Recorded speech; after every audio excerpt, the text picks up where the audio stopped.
Hi, everyone. Thanks so much for joining us.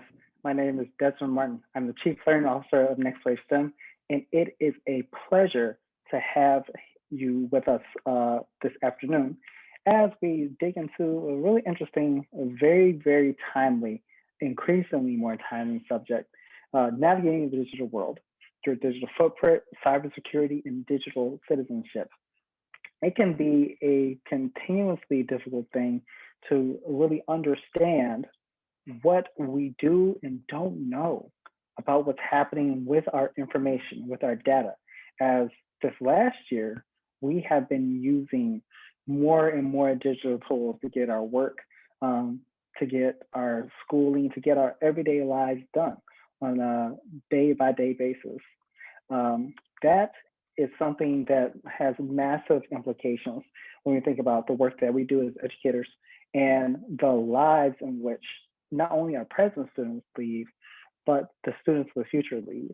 I'm sure I'm speaking to more than a few people who understand that the way we teach has been fundamentally and inexorably changed because of our more connected world, both for good and for ill.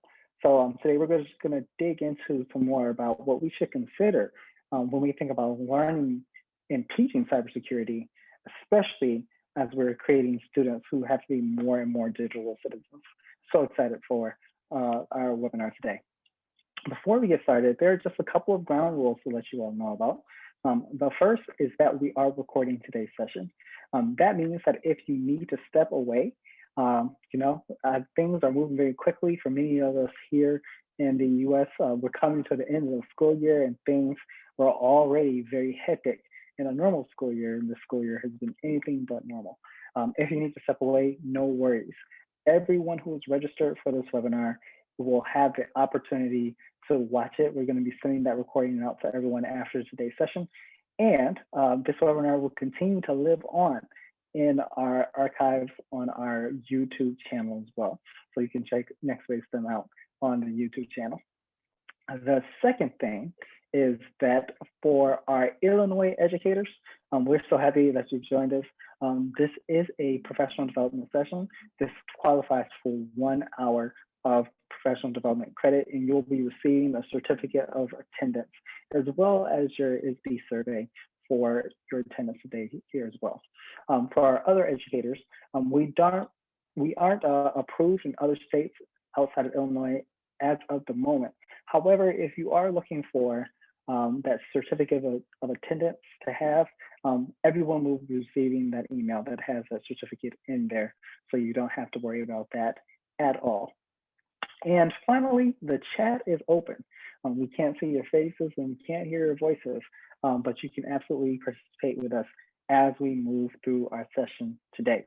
The chat is open for any comments or questions that you might have. So is the Q&A functionality. So if you want to submit something and you want to keep that anonymous, or you just want to be sure that we see it, we can absolutely make sure that you have that opportunity to check in with us, and we'll get you answered live on air.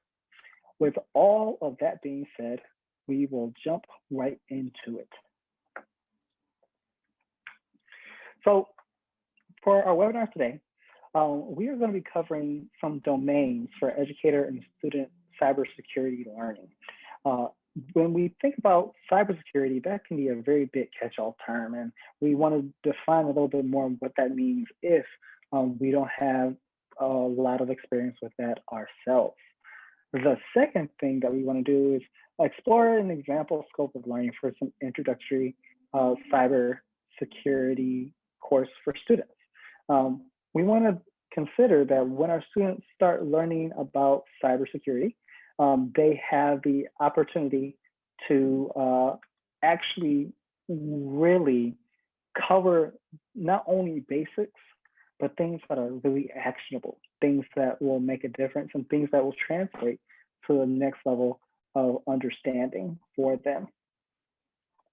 But we want to also think about exploring some age-appropriate and gamified cybersecurity learning for students. How will they engage? How will they continue to grow? How will they really have fun with learning about cybersecurity? We want to consider all of these ideas and more throughout the course of our webinar today.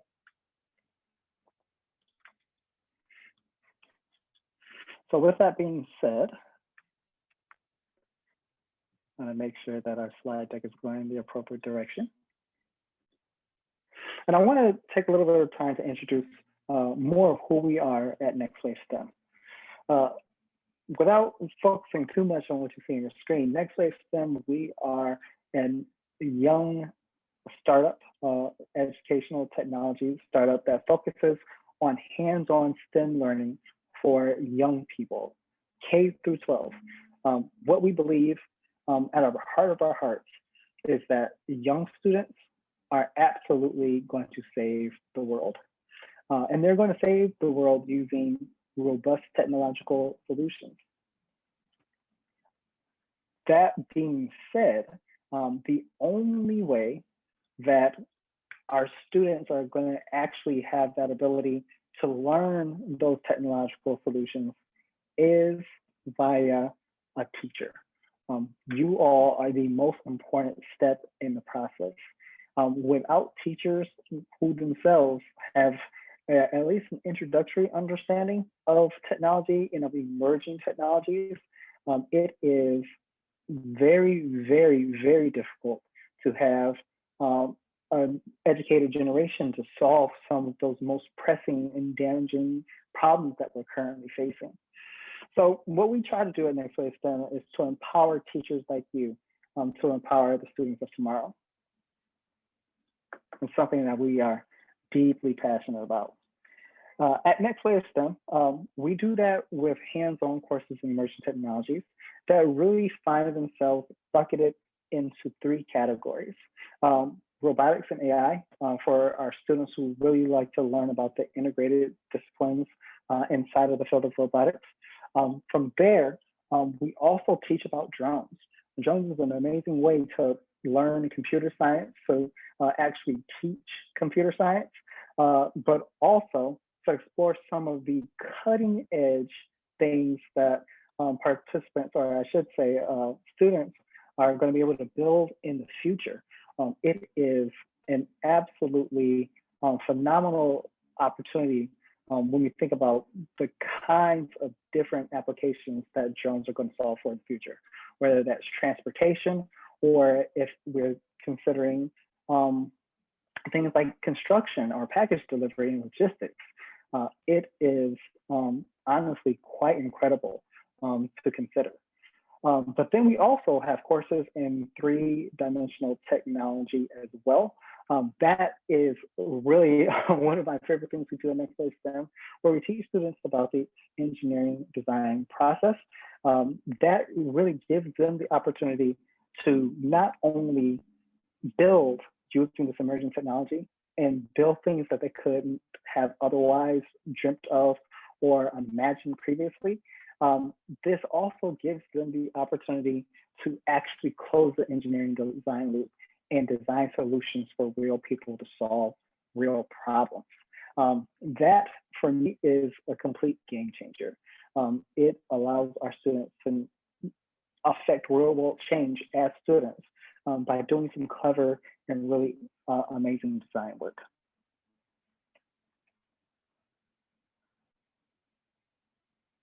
So now that we have a little bit of a sense of who we are at NextWaveSTEM, I'd like to make our introductions.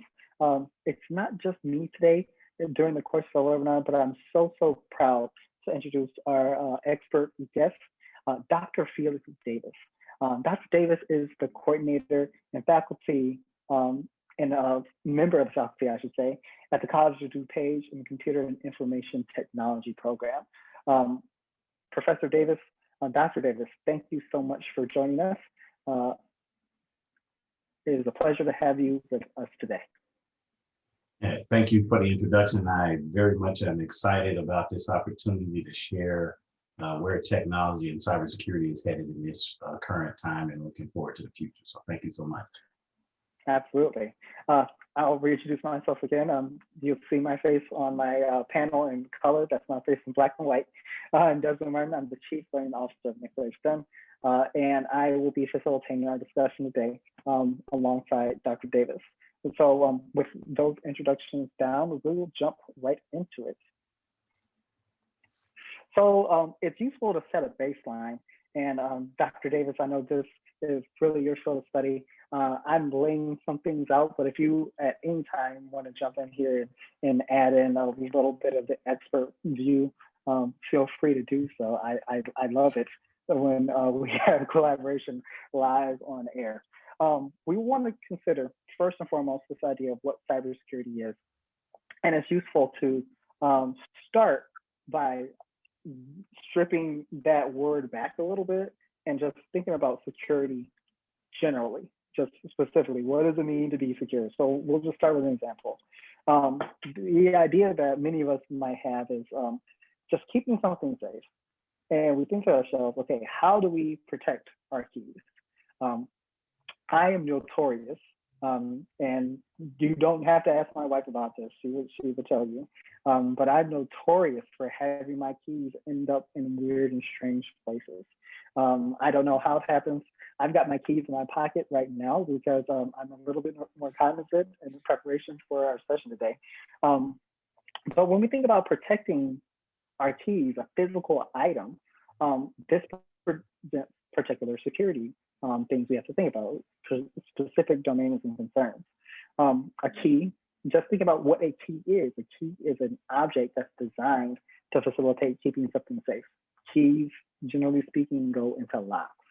And that means that we make sure that this object, there may just be one of them, there may be copies of them, but we make sure this object does not go places where we don't want it to go. It stays with us, it stays with the people that we trust and that we know. It only goes to people who should be opening these doors that may have our currency or may protect our family members or may detect whatever we deem to be valuable. It's a physical thing. If somebody wants to get this key, they have to physically remove it, or they have to make some kind of physical action against the door. They have to some way do this physical thing to get to a specific location or locations. And that's where we want to start, is this difference between our physical everyday security, that which we're used to, and cybersecurity. So when we're physically securing something, whether that's fine art or our cars or vital documents, things like birth certificates, we know they exist in a limited number of locations by and large. And that means that if someone wants to come and compromise that, wants to come and take that, they have to travel to that location. They have to do something physically. And they have to defeat our physical systems. They have to break in through the doors. They have to somehow make a copy of that key or pick the lock. They have to do something at that location. Now, the interesting thing about physical security is that most societies, our society included, build some specific weaknesses in there for the interest of justice. The government can legally obtain some of our items given certain circumstances. For example, a search warrant. A government agency would usually need to obtain that warrant. There's certain circumstances where that's not the case, but they would usually need to obtain that warrant and then observe other methods of due process. And then they usually have the physical resources to go and enter into the space that you have secured. If you've got a door that's locked, usually they have the ability to cut the door. They have the ability to go through the lock. If they can't go through the door, they'll go through the wall. There's usually something that our government agencies can do to access spaces that we want to keep secure. Cybersecurity presents a completely different paradigm, because the things that we want to keep secure live in digital space. And digital spaces work very, very differently than our physical spaces. So the stuff that we are trying to secure lives as data, lives as information. And that information is much more widely available if that information lives in the context of a place where it's connected to larger networks. Our computers, our cell phones, increasingly our automobiles, the records for where we work, many of our birth records, those vital documents. More and more of these things are being stored in places that are also connected to larger networks. And we can think of those networks as pathways for information to move, but also for people to force information to move. The thing about those connected networks then is that as those networks get larger, they span the entire world. And now someone can try to get to your secured stuff, that thing you're trying to keep in the hands of those who should have it. The more those networks expand, now that person doesn't need to be close. They can be literally on the other side of the world, and in the very near future, maybe not even on our planet, in order to get to that information. Now, the very, very interesting thing about cybersecurity is that while we have acknowledged that for hundreds, if not thousands of years, the government, collections of people, large groups of people have the resources to get to your stuff if they really want it. That may not necessarily be the case when we think about cybersecurity. We've seen very, very high profile cases where with the ability to use mathematics and computer science, we, in some cases, can secure data and information in ways in which governments cannot access. I know Dr. Davis can speak to the viability of that in the future as we get more and more powerful things like cloud computing applied to cryptography.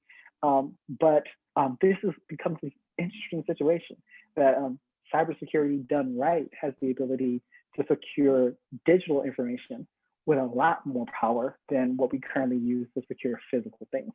Absolutely. And to further what's being discussed here, the complexity of it is the fact that the end users, the people that are utilizing the devices, computers and printers and laptops and tablets and cell phones, that's their personal devices. But yet we use those personal devices to access what's described as a public domain. You can see on the slide here the word security across domains. Well, one of the things we have to understand is that when we talk about the internet, that is technically described as a public domain. But yet we're using our personal devices, and our personal devices have all of our personal information.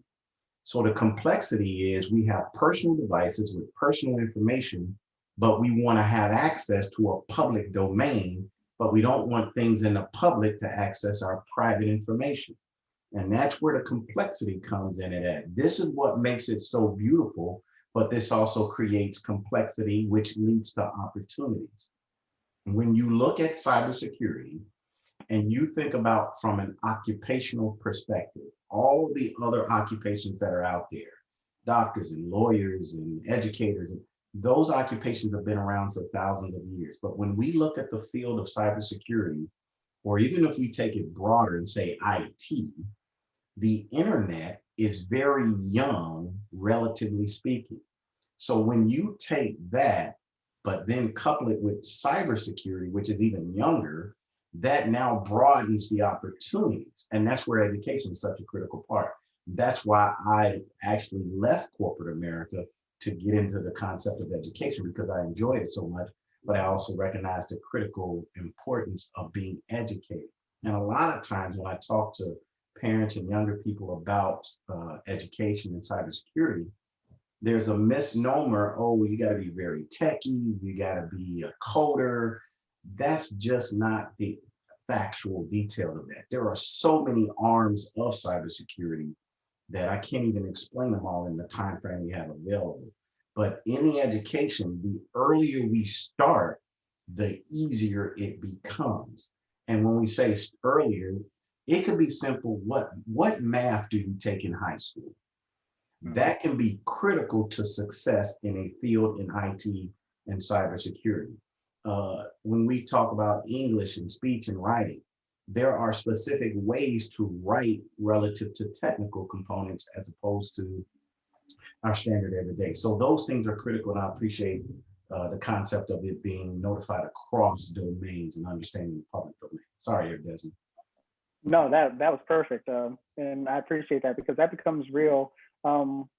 You're absolutely right. You said that. I'm thinking to myself, I am conducting this Zoom right now on my personal device, and this personal device where I also watch videos and check my bank account is also communicating across this public domain as a matter of a fact of natural life, or not natural, but of modern life. This is something that we ought to consider. So I absolutely appreciate that perspective, Dr. Davis. Something I want to talk about really briefly is how we actually lose our stuff. And this gets bucketed into this idea of vulnerabilities that Dr. Davis alluded to just a moment ago. Not to talk in great detail about all of the stuff here, some of these things absolutely make sense. Actually being able to break into a physical device, for example, or creating so much traffic across the network where there's only so much bandwidth to deny service, to deny the end user actually being able to use the services of a website, to kind of being a person in the middle, where there's some entity that's actually watching the traffic that goes across networks and is siphoning off personal information that way.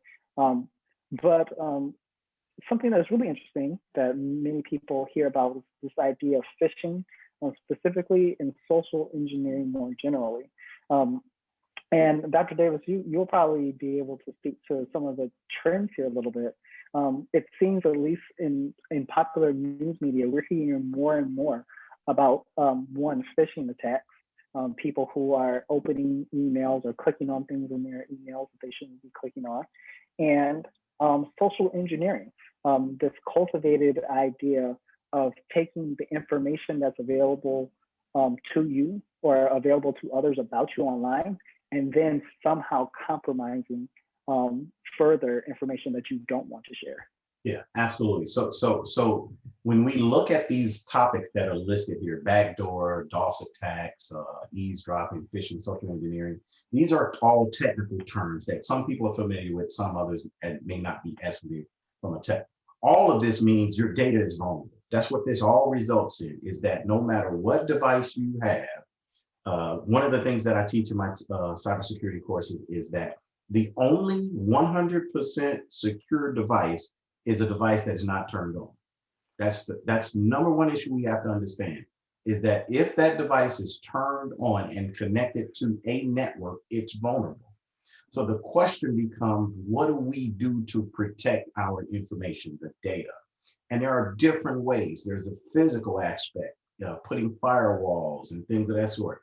There's the soft perspective, putting different virus protections and soft firewalls on our devices and things of that sort. But here's what data has proven, statistical research has proven. The number one risk in all networks and all users is the user themselves.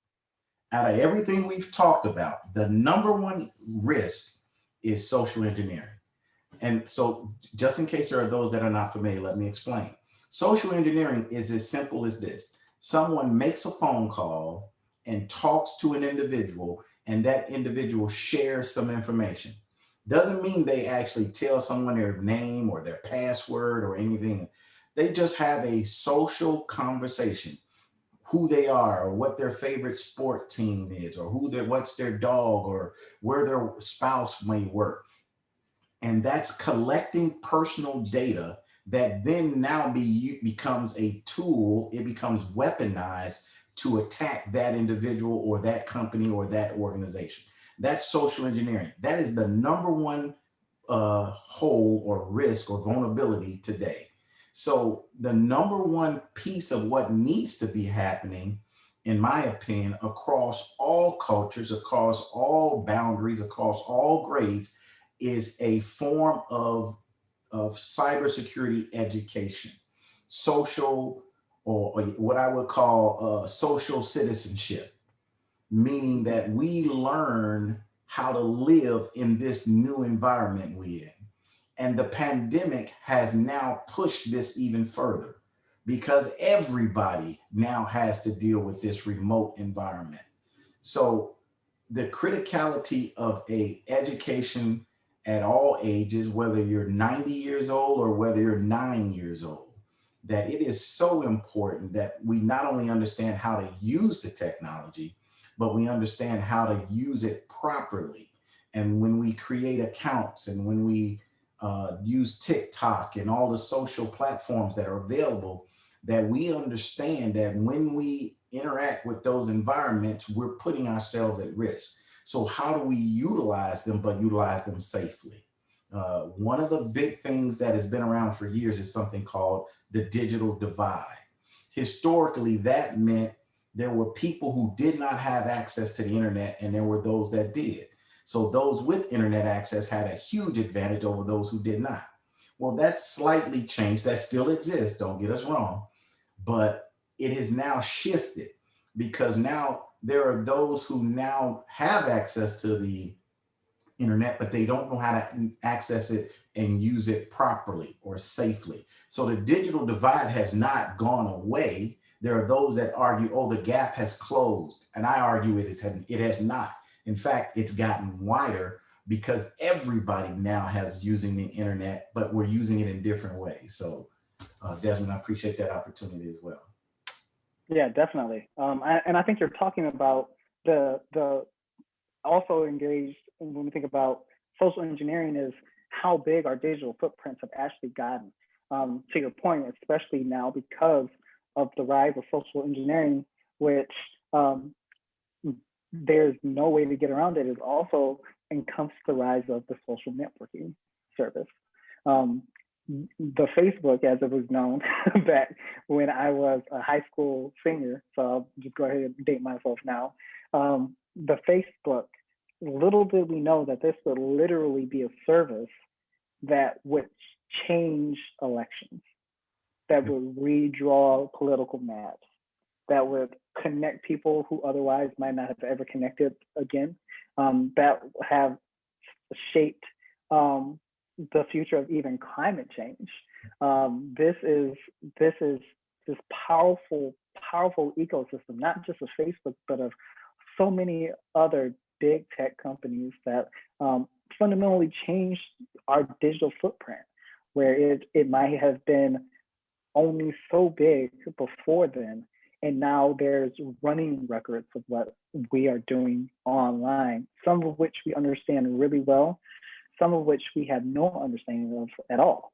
And when we even think about that, we're thinking about what this means for the ways in which children developing and growing in these spaces are now being cognitively affected.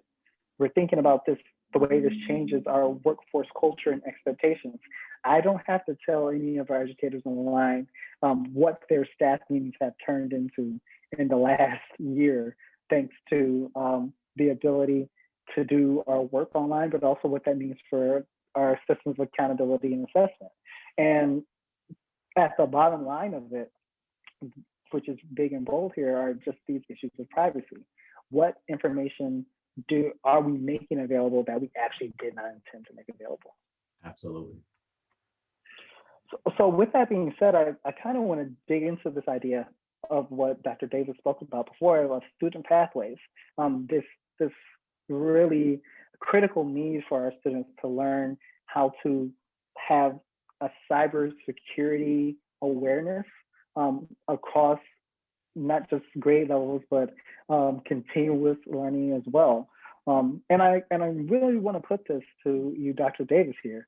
How do you perceive growth opportunities for students who are learning about their digital footprint specifically, but also just cybersecurity generally? If I were a middle school student and I wanted to learn about the information that was available about me online, or just about how to be secure in a cyber secure way generally, do you think that my opportunities are good there? Are they growing? What do you see? I will use the analogy, say the sky is the limit, that there is no limitations of what the younger generation can obtain and have access to and succeed in this current environment, because of a couple of things. One is that the younger generation, unlike myself, that they're growing up with these tools. The biggest impact to IT, cybersecurity, and things of that sort has been access to equipment. That's the biggest impact. Meaning this, access to equipment and the evolution of equipment. Meaning this, if we talked about this in the 80s, the 90s, even in the early 2000s, all of this was around.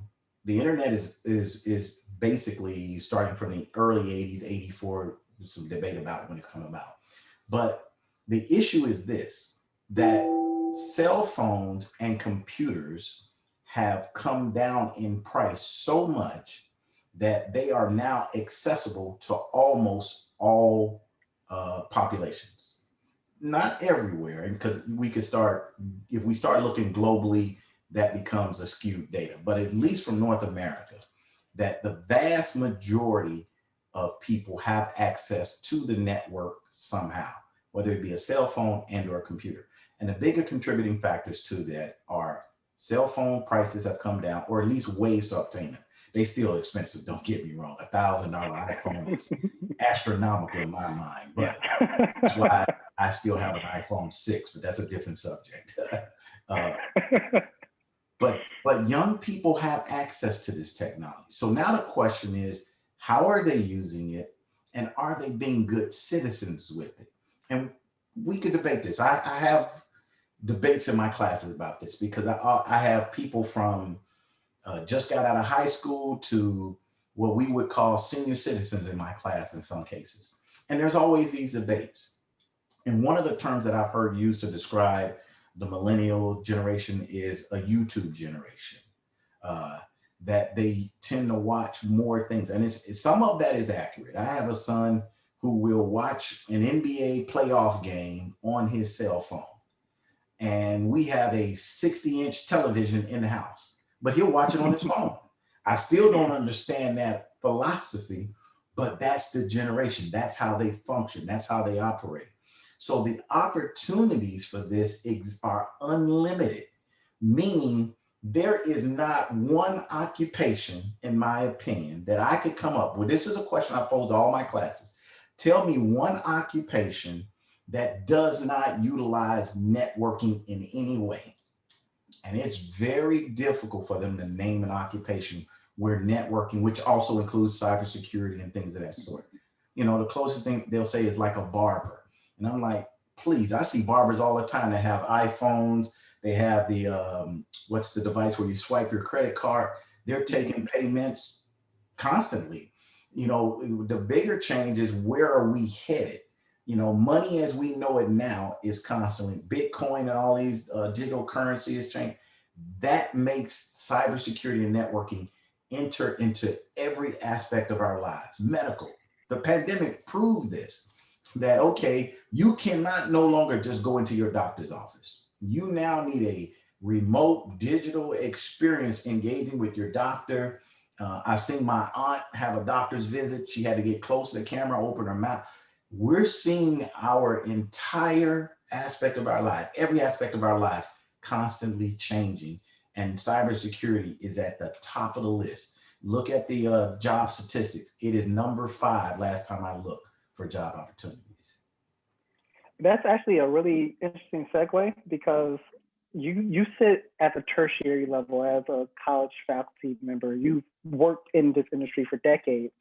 And because you're seeing students who have, of course, matriculated from the elementary and then the secondary levels in your classroom, could you give us a sense here? Do you think that that gap of opportunities being filled, because the data tells us that, hey, the jobs are there, the jobs and the growth is there, but we're not seeing enough applicants to fill those jobs? Is that because of a lack of high school and middle school participation and this kind of learning to be prepared for that next level, or something else? What's happening here when we see that employment gap in this field?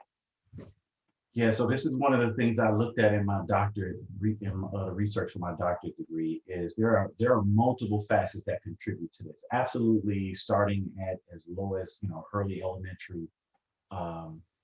Again, it goes back to understanding that what we call the internet is young.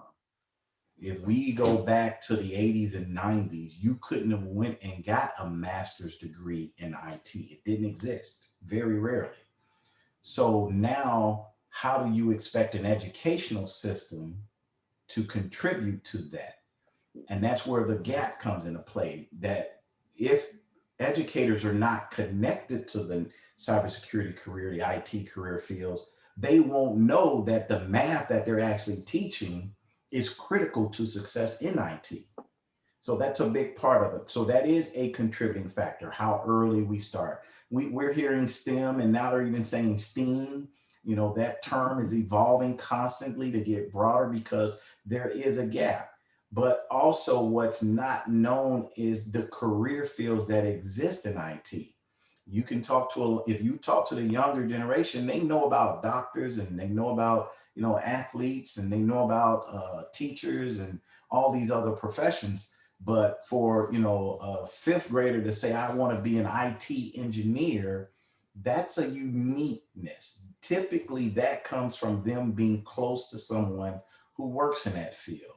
They might know enough to say, hey, I might want to repair a computer. But again, computer repair is, the cost has come down some. A printer, if your printer breaks, you don't call the printer guy to fix it. You most likely, a home printer, we throw it away and go buy a new one. It's almost to the point that if your printer runs out of ink, you might be better off just buying a new one as opposed to replacing the ink when you start looking at it from a cost perspective. So we have to start with identifying and communicating what is cybersecurity, what is the internet, what are the job opportunities in those fields, and we've got to communicate that in a way that's relatable to the younger generation because they understand what it is because they're using it every day. But what they don't understand is what's behind the curtain, the equipment that's utilized to connect a iPhone to Hulu's server, and how is it that it can be streamed and it's streamed in what we call real time without it being disconnected. And the fact that that server sits on the other side of the world. All of that is kind of behind the curtain. So we understand the devices we use, but we don't understand the technology and the equipment that is in between. And I think that's where the opportunity comes, is that when we say engineering, most people think of the historical concept of engineering, but now there's a engineering aspect that deals with networking and cybersecurity. And again, in my opinion, the doors are wide open. And here in the US, and it's not just the US, there is going to be a shortage, but it's not just because younger people aren't interested. It's the growth rate of the opportunity that's also generating the shortage. Definitely, definitely. The growth rate of the opportunity, that's a really striking phrase to think about, is not understanding that growth rate and responding in kind at all levels, elementary, secondary, tertiary, and graduate and beyond. And I think about, and many of our educators think about what's happening when we consider assessment. The idea that not only do we want to teach cybersecurity concepts, but we also want to understand, be able to measure and study what our students know, what they prove that they've known. So I asked this question kind of not necessarily speculating here a little bit, but imagining when we think about cybersecurity education for the middle schooler or for the high schooler. How do we assess that? What would you imagine being the ways that a student shows us and can practically prove that they're able to secure themselves and across a number of domains and in a number of ways? Yeah, this is one of the biggest challenges we face right now. Is assessments is an essential part of education because we need measurable outcomes and be able to assess where a student's at and, you know, give student success and things of that sort. The challenge becomes, how do we do it? And what do we follow? A historical model that says standardized testing will effectively measure, you know, students' capabilities and success. And given where we're at and where this thing is headed from a growth, for example, one of the things I tell my colleagues, other faculty, is if you're teaching certain other concepts, math, science, English, etc., you probably could laminate your notes and, you know, use those going forward. When I'm teaching cybersecurity, if I'm teaching Microsoft, if I'm teaching Windows 10, if I'm teaching virtualization, I will never be able to laminate my notes because in 2 years, that technology, not only will it have changed, it will have changed drastically. So this technical arena is a moving train and it's moving at a fast pace. So assessments to evaluate student understanding has to change. You cannot create a standardized test and expect to use it for the next 3, 4 years to measure student success because that technology would be outdated in 2 years. So the assessments that we're moving more towards are analytical assessments. Can a student analyze a situation, a scenario, and can they choose the most appropriate? Here's what really, because I get a lot of students that get frustrated by this. They look at a situation and they have to choose an answer. And the problem for them is 2 of the answers are correct because there's multiple ways to do things in our career field. So that's in their mindset because they're conditioned to a standardized test, which may be multiple choice and there's only one right answer. We're looking at this saying, no, matter of fact, any one of these answers could be right. But the question is based on the situation, which answer is the most correct based on the situation?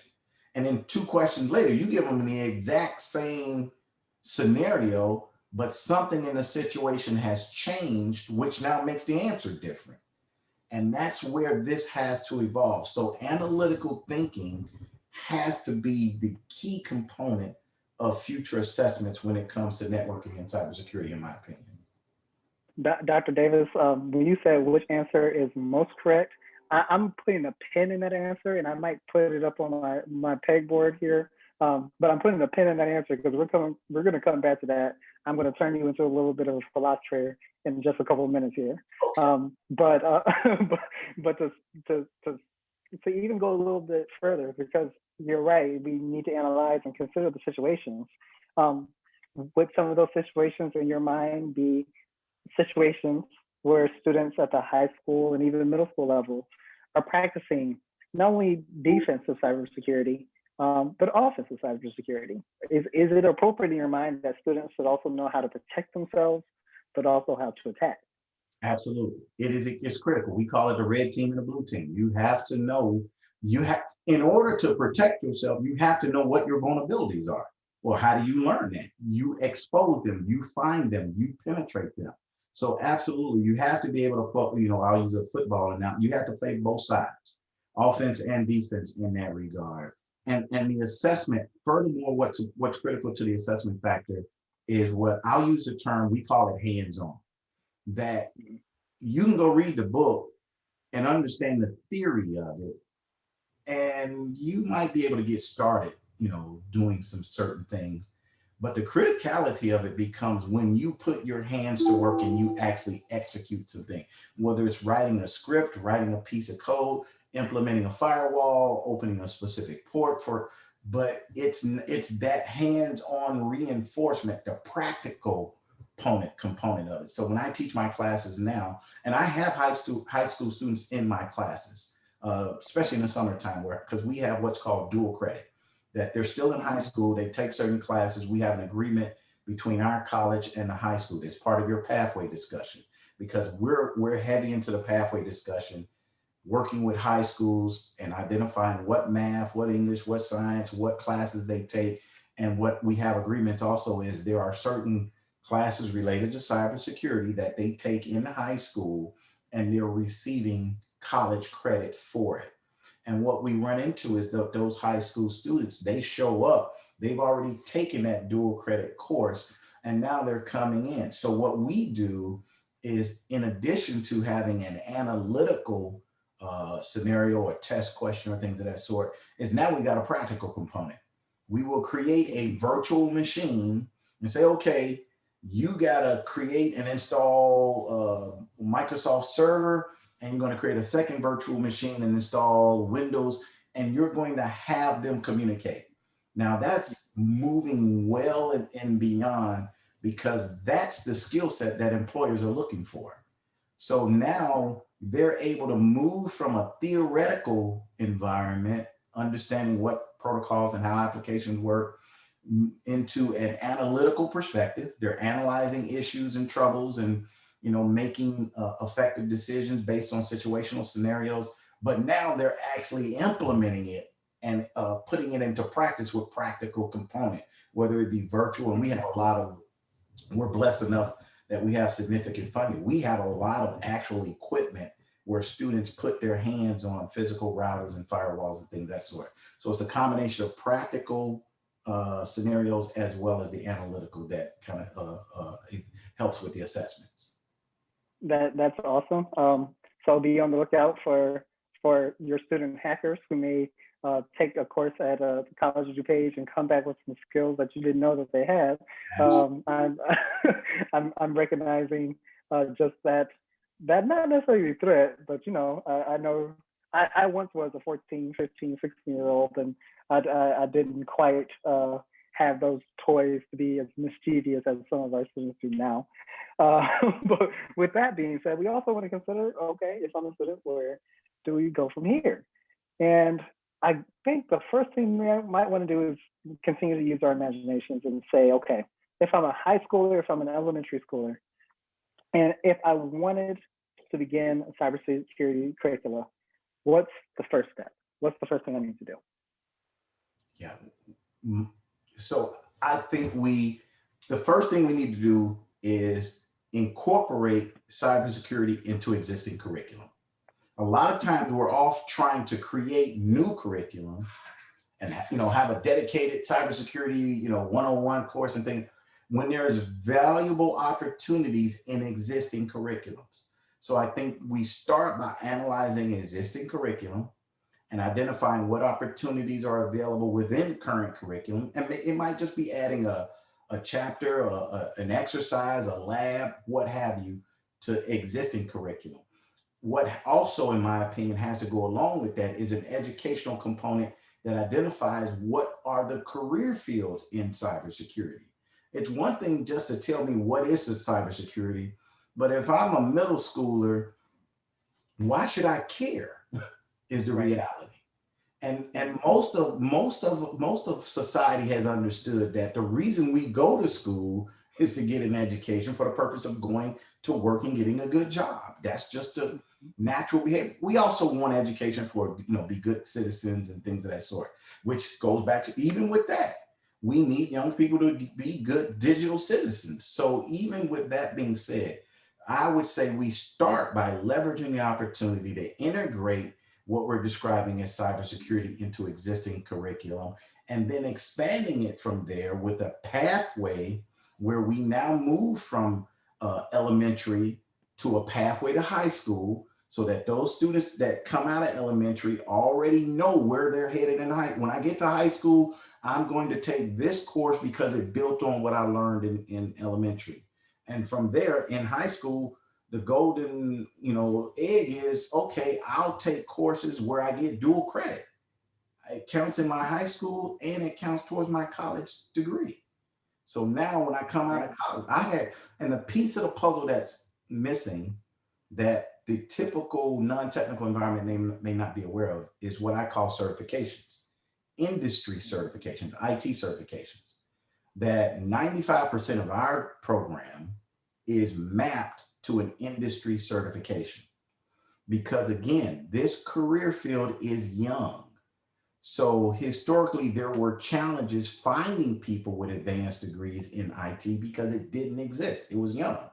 So what became available were IT certifications, where vendors who created technologies, applications, software, and equipment created their own credentialing known as IT certifications.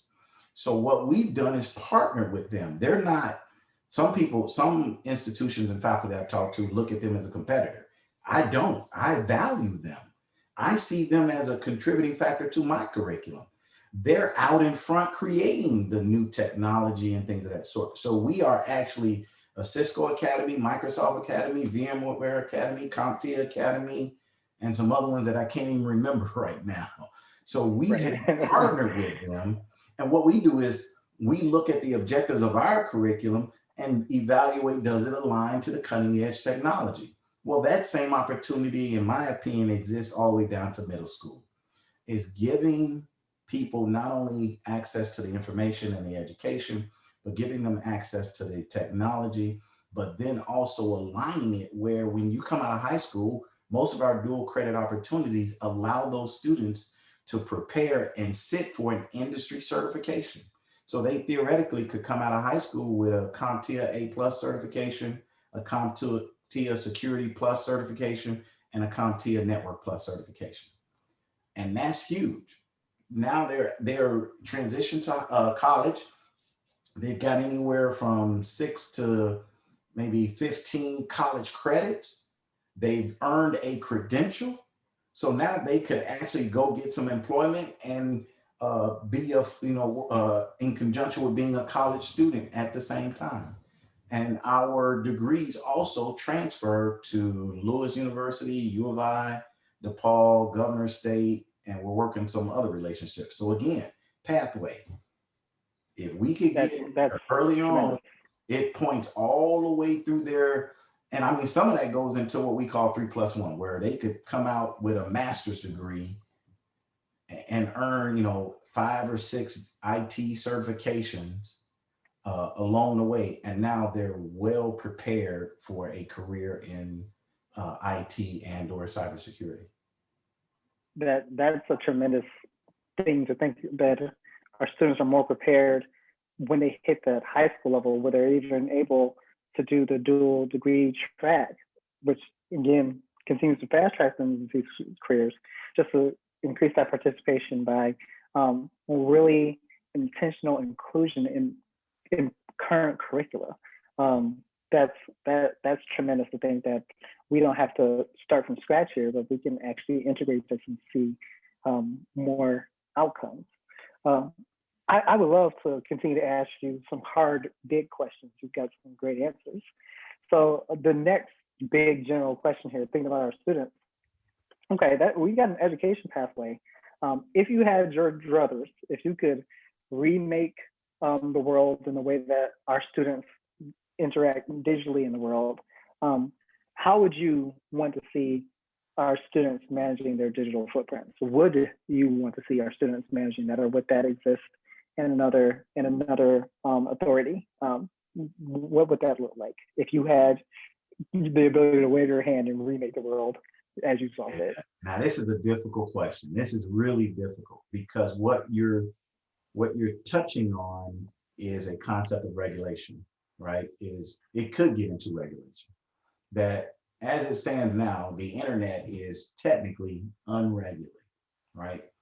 And there are debates about whether it should or should not be. I've got my own opinions, but I ain't in charge of nothing but me. So those opinions don't matter anywhere in the world. But here's the thing that I think becomes critical, that all of us as digital citizens have to understand the impact of our digital footprint. Meaning this, that employers now, I've seen some employment opportunities where they if you wanted to work for that company, they told the potential employee, give us access to your Facebook account. Right. You want this job, you want this 6-figure job, you want to be and it wasn't even technical. It could be a salesperson, whatever. We want to take a look at your Facebook account. Would you log into this computer and let us look at your Facebook account? See, that tells you that there will be a long-term impact to people's digital footprints. So I don't have a specific of what I want to require. I think what needs to happen is that we as digital citizens have to understand what is the potential impact of that's what I want to have. I want to have an educational process that mandates that everybody understands what a digital footprint is and what kind of impact does it have. So I don't want to regulate what you do or don't do, but I want people to understand it. I want them to understand that when you delete a TikTok video, it's really not deleted. Right. And it still exists somewhere. And that, to the point you made earlier, depending on the legal entity and their capabilities and what they're looking for, they could go get it, even though you think you already deleted. And we've seen examples when the terrorist had an iPhone that was locked. San Bernardino shooter. That's correct. And the federal government mandated that Apple unlock the phone, and they refused it. No, we will not unlock it. Now, that didn't stop them. They paid a hacker to unlock the phone for them.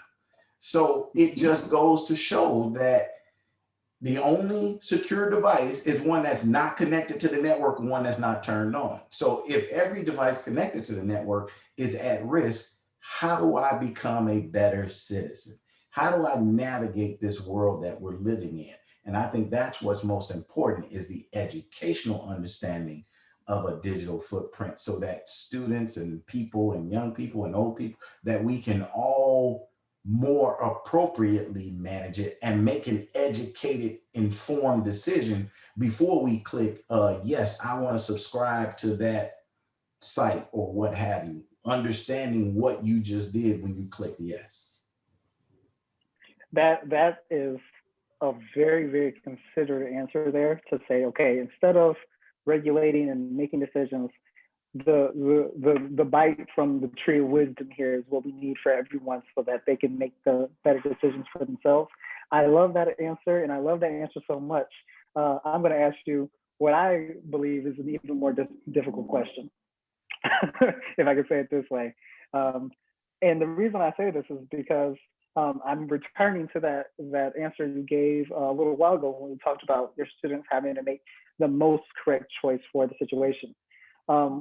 And I want to bring up ethical artificial intelligence usage, specifically because we are very, very quickly approaching a time, and we live in this time already now, where we will be interacting online with systems where we no longer will be able to tell whether or not we are dealing with a human being, whether or not this person is trying to compromise and take information from us that we don't want them to have, or if we're dealing with an AI. That conversation, that phone call that you mentioned at the very top, where someone asks for some information, some personal information, may not be a human voice that we hear anymore. So we have to ask this question: what's ethical? What's right and good about the ways in which we both defend and attack in these changing domains and networks and information that we share, considering that it has the ability to reshape political maps and cause a loss of life even? What is the right way? What is the right way that we should approach how we integrate cybersecurity, and especially when we may be talking to some entities that aren't necessarily human? There is a term that's described in networking called borderless networking, where the original concept behind networking was we want everything to be accessible from any place at any time. That was the big vision. You can look at some Cisco marketing materials some years back. That was the big thing. We want to connect everything, and it's not networking's fault, right? This standard was set by the telephone industry, that they wanted a telephone in every house in the entire world where you could connect to anybody at any time. And there's a technical term called the 5 nines, 99.999% reliability. So not only is it up and working and accessible, that it's got a reliability rating of 5 nines, which means out of 365 days out of a year, that approximately 5 minutes of downtime would occur within a year. That's the bar that has been set when it comes to communication. That's what we're talking about, access and communication. So in the networking, we're trying to emulate that by creating networks with redundancy and protocols and quality of service and all these different things to provide what we identify as a 5 nines capability. Now, the problem with, in my opinion, the problem with your question is define ethical AI behavior. I think we could drop the word AI and we could have a 2-hour class just trying to define what is ethical. Yeah. And that would be the problem, is to say, well, is this ethical or is this not? And now you get into scenarios. Well, in this scenario, it is ethical, but something changed. And now this scenario is not ethical. So I don't think we're in a position to say or to truly define ethical AI until we can first define what is ethics or what is ethical. Sure. And there are Sure. classes just dedicated to that. But I think the point you're making is we're facing an evolution of technology, and what's happening behind the scenes is a massive consumption of information about end users. All of our trends, every time we Google something, every time we go into our Gmail account, the fact that those emails have already been read before you ever logged in, that the software has already analyzed your emails and picked out certain words and says, oh, Dr. Felix Davis likes golf. So we're going to bombard him with information about golf, shoes, balls, clubs, everything. Now, is that ethical? Well, if they got a good sale and it's something I want, yes. All right. But if I'm trying to conduct my business and I'm focused and my inbox is inundated with what I call junk mail, now it's not ethical. So that's what I call situational ethics based on that. But it's unavoidable is what I would say unless regulations come in, which is a whole nother subject. So ethical AI has benefits, but it's coming at a cost. And I think it goes back to this whole premise of your whole presentation here. It's about education, that we as citizens have to understand how our information is being utilized. And we have to have a voice so that when, in our personal opinion, if we think something is unethical, then what do we do? How do we manage that? Well, what's the political avenue to take? One of my issues right now is robocalls. I am getting so many calls about buying used car warranties that I get at least 4 or 5 a day. So now I think that's unethical that they've somehow gotten my information. Now I haven't looked for one used warranty, so I have no idea where they're getting my information from. But I think that we should have a policy or a process in place that prohibits cold calling of that sort, because it's distracting, it's nerve-wracking. So I think those AI has its benefits, but it's coming at a cost. Thank you for that considered answer, Dr. Davis, and we absolutely appreciate your time to lend your expertise. I think if we had to sum everything up, it's that there is this desperate need for education to an extent that our students at the beginning of their pathways have the ability to know so that they can make choices. Whether or not those choices are good, we have some knowledge that must be had to be able to make some choices. And NextWave STEM, we'd just like to leave you, because we know we're a little over time, but we want to leave you with some knowledge to maybe help you make some choices about STEM education for your students. The first is just our courses K through 12, where we explore not only the technologies, but we also engage in the career pathways, and yes, even about whether or not the career or the technology usage is ethical. That's something that we encourage in all of our courses, and we believe that you want to encourage in your students as they learn about technology. Additionally, those courses build up 9 through 12, just dynamically increasing over time to empower your students, no matter where they're beginning. So if they've never experienced 3D printing before, and they start in the 9th grade, they have the opportunity to really engage and make meaningful use as they create and evaluate their solutions with that technology. And with NextWave STEM, we try to have solutions for you that will get you out the door with what you need. That includes courses and equipment, professional development and training support, as well as a NextWave STEM certification, letting your teachers know that they are ready to go in and teach with fidelity and confidence. Now, unfortunately, we are a little bit above time, so we're going to skip past the Q&A, but I don't want to leave out what the good work that the College of DuPage Computer and Information Technology program is doing for those high school students that you're working with, especially here in the Chicagoland area, who want to pursue computer science well, not specifically computer science, but even in IT education, learning about cybersecurity, getting those industry certificates that make them employable immediately.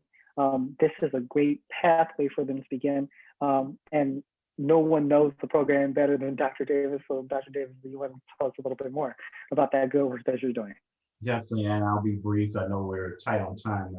Yeah, we're at College of DuPage in Glen Ellen, Illinois. We have satellite campuses in various locations, but we offer various courses covering numerous fields in IT, including specialized courses in cybersecurity. We run courses differently than most programs. It is computer science, but we purposely named it different so that that's how we're communicating the difference in these opportunities. That's why we call it computer and information technology. These are not fly-by-night courses. These are not boot camps. I am a certified instructor in numerous courses with a doctorate in education. And these courses run anywhere from, we have categories of 8-week courses, 5 weeks, 12 weeks, and 16 weeks, all accredited, earning college credit, all transferring to numerous universities, both in Illinois and even outside of Illinois. So if anyone's interested, feel free to contact me. You can find my information on the COD website. That's awesome. Thank you so much, Dr. Davis. I'm going to be reaching out because this is just really, really cool. And I want to continue my education as well. So you've sold me if you haven't sold anybody else. Just say it that way. And of course, as Dr. James has alluded to, you can reach out and learn more about us. We have the wrong contact information for Dr. Davis, which you can check it out on the COD website, and we will update this slide with the correct information. My email is also very, very easy, Desmond at NextWaveSTEM.com. I love digging into the weeds with any questions that you might have. Thank you once again, Dr. Davis, for lending so much expertise and really digging in with us as we are really excited. I should also mention before we leave the call that NextWaveSTEM is currently developing a cybersecurity course for students at the high school level to help begin moving us towards these pathways. And we're really excited. We'll begin marketing and sharing more information about that in July. But we would love to continue to engage this conversation, preparing students for a future that we can't imagine. I could keep going back to the big P word that's looming over the work that we've been doing for the past 15 months. But 16 months ago, we had no idea that so many of us would become Zoom experts or even know what Zoom was. So we hope to be flexible. We hope to continue to make a real difference and real changes in what the students are doing. For each of our participants, to you, Dr. Davis, once again, thank you so much for participating with us. I always have a blast when we do these, and we hope that you do as well. Until we speak with you again, be safe and be well. Dr. Davis will leave you with the last word. Oh, absolutely. My last words will be this, that these are not challenging times. These are not difficult times. We shouldn't be afraid of networking or cybersecurity. These are all opportunities for us to contribute to the next generation and opportunities for us to learn more about technology and evolve as it goes forward. Cybersecurity is a part of everybody's life. The question is how much of it and how do you handle yourself most appropriately given today's time. Again, NextWave, Desmond, thank you guys for allowing me to be part of this opportunity. Absolutely. Everyone have a great rest of the day, and we will be talking again with you very soon. Bye now. Take care. Desmond, give me a call. Yes, sir.